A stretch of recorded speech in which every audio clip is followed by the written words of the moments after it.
సినిమాలు చూసినంతగా వాక్యాన్ని వింటే మీరు చాలా బాగుపడిపోతారు.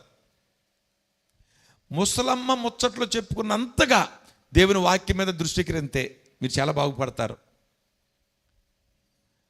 సెల్ ఫోను చూసినంతగా వాక్యాన్ని మీరు విని చదివితే చాలా బాగుపడతారు మీరు. నేను 3 చెప్పాను: ముసలమ్మ ముచ్చట్లు, సీరియల్స్, సెల్ ఫోన్లు. ఈ 3 బాగా ఎక్కువ టైం తినేసేది మంది. ఈ 3 మీద ఎంత నువ్వు కేంద్రీకరిస్తున్నావో అంత కేంద్రీకరణ ఎవరి మీద పెట్టాలా? వాక్యం మీద పెట్టాలి. ఈ 3 మీద ప్రక్కన పెట్టి ఒక్కదాని మీద, వాక్యం మీద నువ్వు కేంద్రీకరిస్తే, ఎప్పుడైతే నువ్వు కేంద్రీకరించావో, ఎప్పుడైతే నువ్వు వింటున్నావో, ఆ తర్వాత ఆటోమేటిక్గా నీకేం పడుతుందో తెలుసా? వినుట వలన విశ్వాసము.